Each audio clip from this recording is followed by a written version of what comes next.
Good day everyone, you're welcome to my channel, and today we'll be talking about how to use Godot visual scripting to work in 3D scenes. So mostly the tutorials I've actually found online deals with 2D games and using Godot for it. So today we'll be talking about how to use the visual scripting mainly with the 3D scene. I'll also in other tutorials we'll be touching 2D too. So but I want to talk about how to be able to make the characters to actually move in 3D in 3 dimensions. So we're going to actually use a very simple cube. So the first thing I'm going to do is I'm going to click on the 3D scene here to create a spatial mode. So now for the spatial mode, I think I will, for my player, I will have to create a different thing for the player because this will be the environment where I'm going to place the player. So first let me create um, a static body, and that static body is going to have a collision,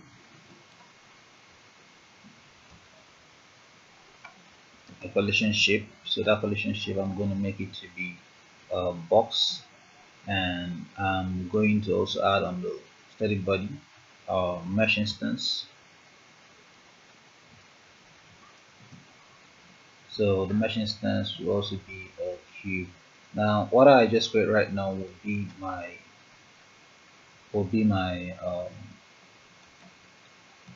floor. So I'm going to have my floor here. So I'm going to select that and bring it all together there.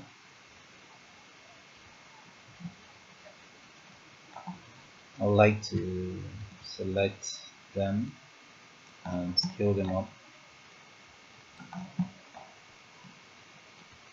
Okay.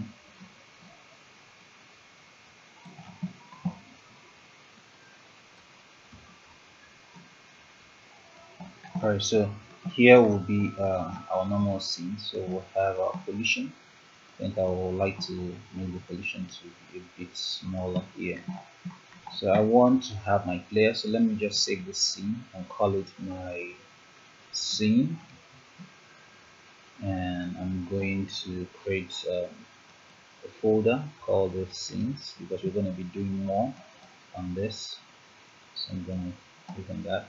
So I'm going to create a new one called player. So it's also going to be a 3D layer. So here I'm going to right click and add a kinematic body, and to the kinematic body I'm going to add a mesh instance, and I'll also add collision shape. So for the mesh instance I'm going to create a cube mesh.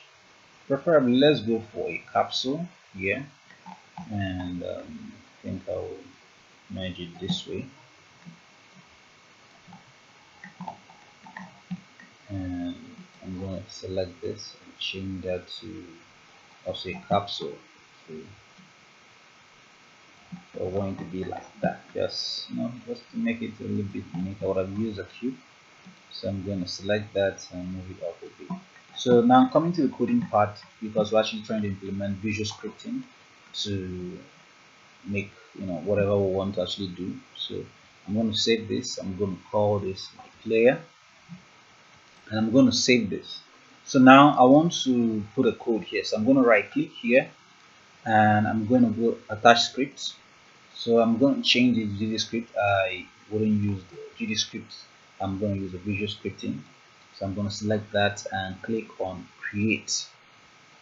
So this is your interface where you actually create. I'm going to make a more detailed tutorial on the visual scripting from the basics of it.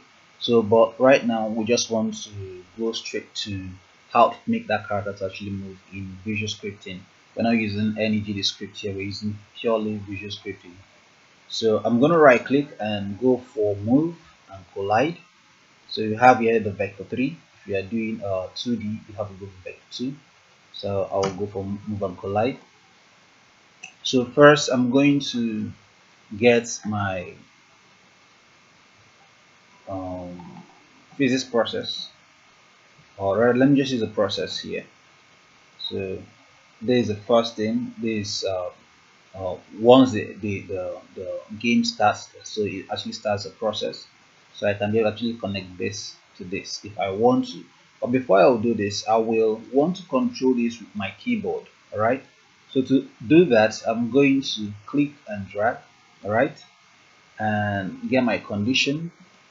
So when I get my condition, I can be able to drag this to here. So I want to be able to now make this thing to actually move when I actually click a button. So to get that, I'll right click again and type action and get my action, and I'll click this and join it to this. Now when you select this, if you go here to your inspector, your properties, you actually see the action. So right here is actually this enter key. So I'll go for, I want to start with up for it to actually go up. Now if you actually go back to your 3D scene up here, you see that you have your arrows. This is your y-axis, so y is up, going up. So we want one that will be going this way. So the blue, that is z, all right, and that is x. So if we say we want to go towards x, this becomes our up. So and then this is our z.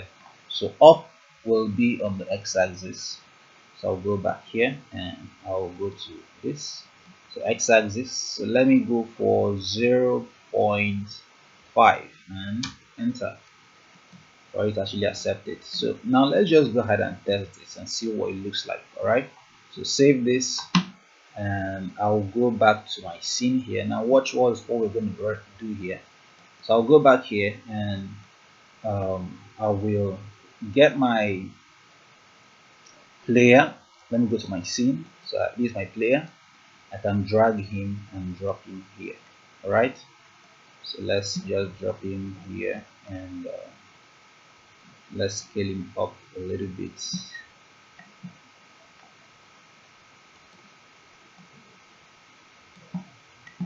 Let's bring him in together here. So I have this here. I want my character to be that way. I don't want to rotate it. I just want it to be that way. I actually programmed it and probably increase it this way. Yeah, something like that. It's looking ugly, I know, but no, we'll just keep working with it. So right now, I just want to see what this looks like. All right.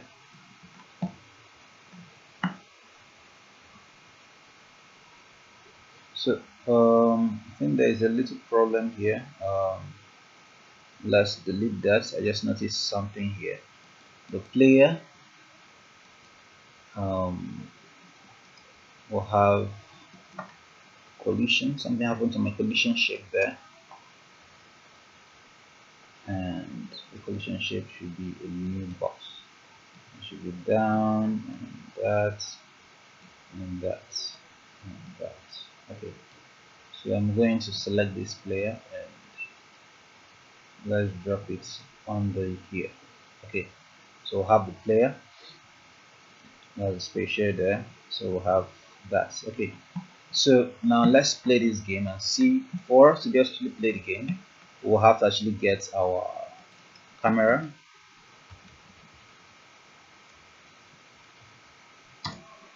So if we get our camera, we can maybe push it back and let's see. I want to be able to see these are X. That means here is front. So I'm going to rotate it.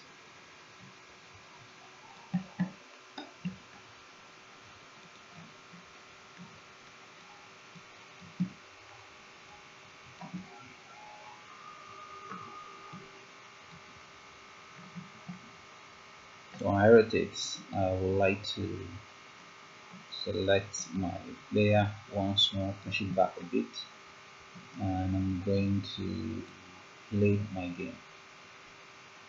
So if you look at now, I can press up and it actually moves forward. So let's go ahead and we just tested that and we see that it's working.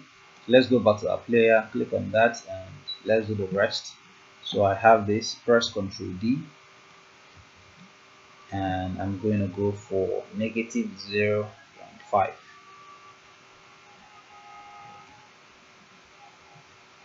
Enter, and the other one will be Z, right? So I'm going to go for 0 and go for here 0.05. Okay, so then let's come up here. Now to be able to actually create the next one, I'm going to click from here, done. When it's done, it's going to check for the next one. So the next one will be still a condition, and I'll connect this to that. Sorry, I'll connect this to this here, and I will select that, Ctrl D on it, and connect this to that, and this one to condition 2, connect this to this, and I'll select that. So select this and change this to down, so you're going backwards. Then this one, okay, let's start with let's see the forward. So Z forward should be this, that's our right button, so that's this way. So I'm just going to change this to UI right, and select this and put in there, and select this, Control D, bring this one down, condition, and put this one here, and I'll make that to be minus, and I'll select this to Control D on it, and connect this here too. Alright, so the next thing I'm going to do right now is to test again. Alright, so save this, and let's test our game once more. So if you go forward, backwards, left and right, I think my left and right are not working yet, so I have to find the reason why it's not working. So I have my, this is 0.05,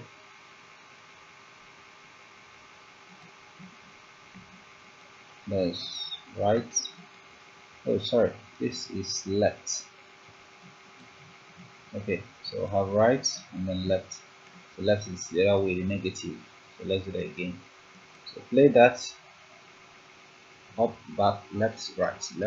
So you can actually be able to do a lot of things using your 3D, using video scripting. You can actually make it rotate. You can do a lot of things. Okay, so thank you for watching, and I'll see you in the next time. I'll actually make a tutorial. If you have any suggestions, you can actually make that. You can actually do something from there. Thank you.